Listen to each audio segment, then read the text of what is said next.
शिव महापुराण की कथा कहती है, जब आपके दिन अच्छे होते हैं तो कोई तुम्हारे दरवाजे पर हाथ फैलाने आता है, अंधेरे में कोई नहीं आता। जब बुरे दिन होते हैं तब कोई नहीं, कौन आएगा? मक्खी दिन में आती है, शक्कर खाने मक्खी दिन में आती है, गुड़ खाने। रात के समय डब्बा खोल के रख दो, मक्खी नहीं आएगी। आपके अच्छे दिन हैं तो लोग आएंगे, काका जी हमारे को जरा बेटे की फीस जमा करना है, भैया भूख लगी है, दादा प्यास लगी है। आपके दिन है इसलिए आ रहा है। आपके दिन नहीं होंगे ना, रात होगी ना, कोई नहीं आएगा। जब आपके पास में कुछ नहीं होगा, कौन मांगने आएगा? कौन रिश्तेदार, कौन नातेदार, कौन कुटुंब, कौन मोहल्ला, कौन आएगा? दिन है तो लोग आ रहे हैं। अगर आज कोई तुम्हारे को कुछ कह रहा है, सुनो, क्योंकि आज आपका दिन है। कोई आपसे मांग रहा है तो समझ लेना कि आज आपका दिन है कि लोग आपसे मांग रहे हैं। मक्खी दिन में आती है, रात में नहीं। उसी तरह अपने भी अगर कुछ मांगने आते हैं ना, जब तुम्हारे पास कुछ होता है तो आते हैं, नहीं तो कौन आएगा? किसके आएगा? राजा चित्ररथ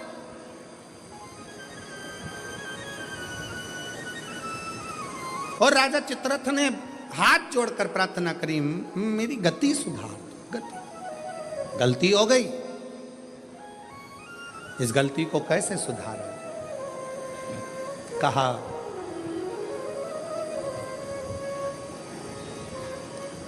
एक दिन भूलवश, यदि भूलवश बेल पत्र के वृक्ष की मिट्टी मस्तक चढ़ जाएगी, उस दिन तेरी गति सवर जाएगी। गति सवर जाएगी, तेरा दुख समाप्त, दुख मिट जाएगा। महाराज शिव कथा कह रही है, भगवान शंकर का चरित्र कह रहा, शिव पुराण कह रही है। बृहस्पति बाबा का अपमान इंद्र की सभा में हो गया। देवगुरु बृहस्पति का अपमान। राजा इंद्र इतनी सत्ता में डूबा हुआ था, इतने वैभव में डूबा हुआ था, इतने आनंद में डूबा हुआ था कि गुरु भी आए तो सम्मान नहीं कर पाए। और जगत का जितना गुरु है वो शिव का एक रूप है। जगत में जितने माता पिता हैं वो शिव का एक रूप है। जगत में जितने बच्चे हैं वो शिव का एक रूप है। जगत में जितने जीव हैं सब शिव का एक रूप है, सब शिव का।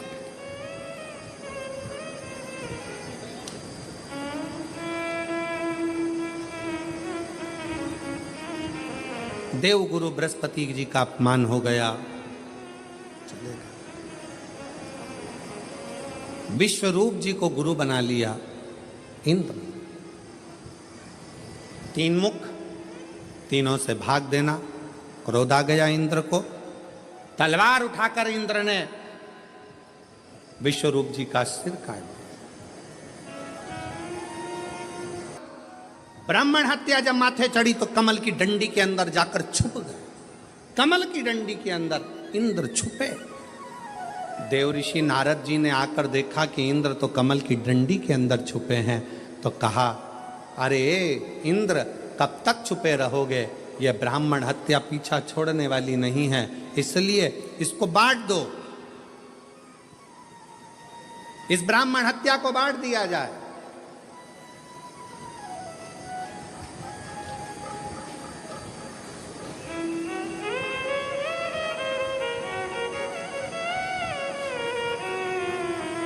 पाप कैसे बंटता है? पाप को बांटते कैसे? एक समझने वाला प्रसंग है। पाप को कैसे बांटा जाता है? इस ब्राह्मण हत्या को बांटो, पाप बांटा कैसे जाए? शिव महापुराण का एक संवाद आता है। एक राजा ने ब्राह्मणों का भोजन रखा, संतों का भोजन रखा, नगर में भोजन रखा, भोजन बन रहा था, खीर तैयार हो रही थी। तैयार होते होते खीर, इतनी देर में एक चील उड़ती उड़ती आई, सांप को पकड़ा, लेकर चली। वो सांप खीर में गिर गया, उसका विष खीर में पड़ गया। खीर में पड़ा, किसी का स्मरण नहीं हुआ। जितने संत भोजन कर रहे थे वो सब मर गए, मर प्राण छूट गए। धर्मराज के यहां केस पहुंचा और धर्मराज के यहां पर बात पहुंची। धर्मराज जी से पूछा गया, बताओ इतने सारे संत और ब्राह्मण मरे हैं, इनका पाप किसके माथे पर दोगे? चील अपना पेट भरने के लिए भोजन ले जा रही थी, उसको सांप खीर में गिरा, उसको जो भोजन बना रहा था उसको, या जो भोजन करा रहा था उसको, या राजा जिसने भोजन ब्राह्मणों को खिलवाया उसको, जिसने निमंत्रण दिया था। धर्मराज मौन होकर बैठ गए। समय आएगा तब इस पाप को किसके माथे पर चढ़ाना है वो बता दिया जाए। ये ब्राह्मणों के मरने का पाप किसके माथे पर देना है, समय आएगा तब बता दिया जाएगा। इंतजार किया गया। इंतजार करते करते नगर की एक महिला ऐसी थी, एक स्त्री ऐसी थी जो दिन रात राजा को कोसती थी। बताओ कैसा खोलला राजा है, इतने बामनों को खा गया, ब्राह्मणों को खीर खिला दी, ब्राह्मण मर गए, संत मर गए, संत मर गए, राजा ऐसा राजा वैसा, राजा ऐसा राजा वैसा, खूब कोसती। अब फिर धर्मराज से पूछा, अब बताओ कि ब्राह्मणों के मरने का, संतों के मरने का पाप किसके माथे पर रखना है? तो धर्मराज ने कहा, जो ये स्त्री राजा की निंदा कर रही है ना, गालियां दे रही है ना, इसी के माथे पर ये पूरा की पूरा पाप चढ़ा दिया जाए। पूरा पाप, पूरा पाप। ऐसी गलती हम लोग भी करते हैं, ऐसा नहीं कि नहीं करते। मंदिर कोई पूजन करने जा रही है ना, कोई मंदिर में अगर एक लोटा जल चढ़ाने जा रही है ना, कोई मंदिर में दिया लगाने जा रही है ना, कोई पशुपतिनाथ का व्रत करने जा रही है, कोई प्रदोष का दर्शन करने जा रही है, कोई मंदिर में झाड़ू लगाने जा रही है, कोई मंदिर में सफाई करने जा रही है, तो कई माताएं उस पर ताना कसती हैं, ये चली सती सावित्री, ये देखो ये चली, इतनी बंठन के जाने की जरूरत क्या है, मंदिर जा रही। ऐसा ना जाने कितने कितने लोग दिन भर बैठे बैठे दुकान पर, व्यापार में, ना जाने कहाँ मंदिर जाने वालों को, कथा में जाने वालों को, सत्संग में जाने वालों को कोसते रहते हैं, और उसके जीवन का सारा पाप उसके माथे चढ़ जाता है और उसका पुण्य समाप्त होते चले जाता है। अच्छा कहो, वाणी ऐसी बोलिए, जम के बोलो जरा, जो मन का आपा खोल। फिर से बोलो, वाणी ऐसी बोलिए जो मन का आपा खोए। पर आज के जमाने में वाणी ऐसी बोलिए, अच्छा बोलने का प्रयास करो। अच्छा,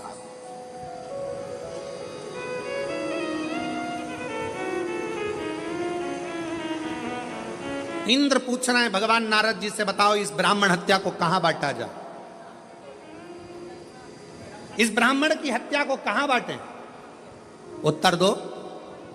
देव ऋषि नारद ने कहा कि एक काम करो, पृथ्वी के पास जाओ। पृथ्वी, हमसे ब्राह्मण हत्या का अंश ले लो।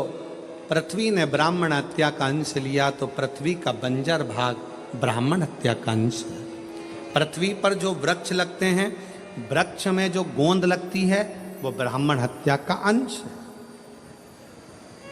इसलिए तुम्हारे बहू के यहाँ संतान हो, उसे गोंद का लड्डू खिलाओ, मना नहीं है। पर जन्माष्टमी का कार्यक्रम हो या रामनवमी का कार्यक्रम हो, भगवान के प्रसाद में गोंद नहीं डालना चाहिए। गोंद का लड्डू भगवान को भोग नहीं लगता। गोंद की मिठाई भगवान को भोग नहीं लगती, क्योंकि उसमें ब्रह्म हत्या है।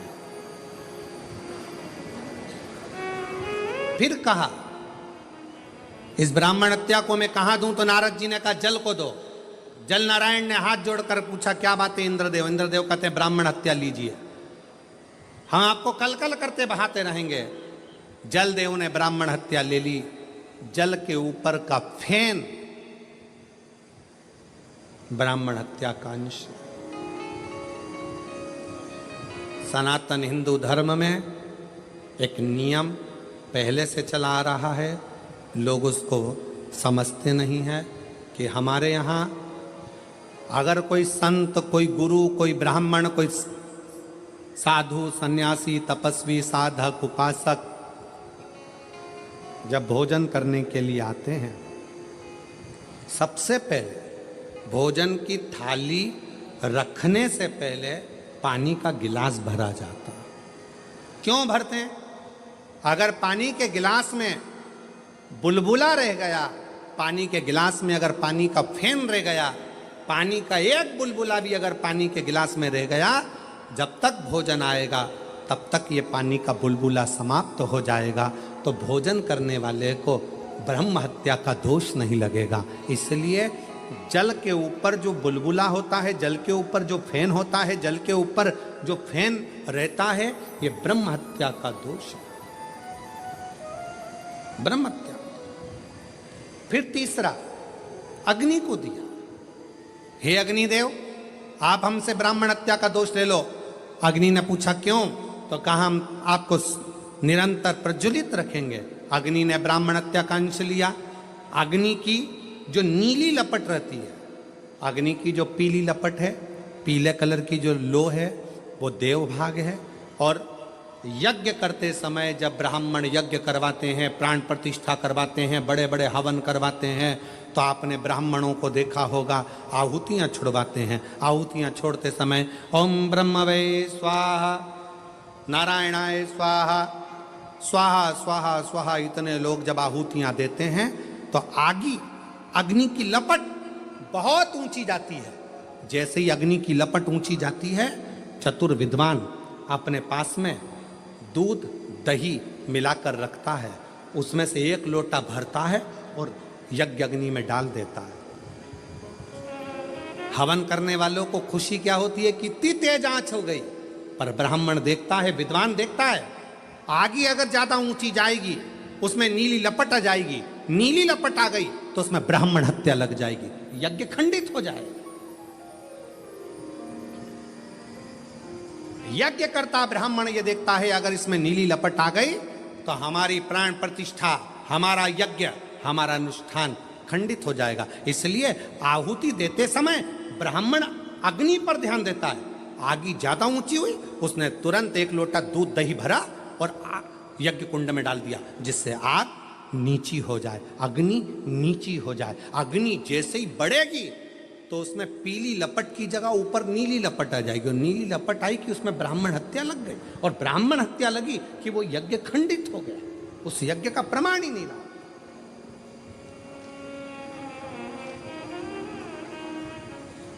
सीमित अग्नि, अग्नि को दिया ब्राह्मण हत्या का अंश। अब किसको दूं नारद? नारद जी ने कहा एक काम करो, स्त्री को दे दो। स्त्री से कहा आपको हम ब्राह्मण हत्या का अंश देते हैं, आप ले लीजिए, मेरा फायदा क्या है? कहा आपको प्राण छूटने तक हम सुंदर बनाकर रखेंगे। स्त्री ने कहा ठीक है, युवान अवस्था आपकी बनाकर रखें। स्त्री ने ब्राह्मण हत्या का अंश लिया। स्त्री का रजस्वला होना, रजोधर्म धारण करना, 5 दिन 7 दिन स्त्री जो कार्य नहीं करती है, ये रजोधर्म ब्रह्म हत्या का अंश है। 4 स्थान पर ब्राह्मण की हत्या को इंद्र ने बांट दिया। तब इंद्र कमल की डंडी से बाहर निकले, सिंहासन पर बैठने लगे। तब त्वष्टा बाबा ने यज्ञ कर कर वत्रासुर को उत्पन्न करा। ये वही वत्रासुर है जो शंकर और पार्वती में भेद कर दिया था, गलत दृष्टि से देख लिया था। वत्रासुर ने शिव जी से मांगा था, प्रभु मेरा कल्याण कैसे होगा? कहा दधीची ऋषि जो मेरे उपासक हैं,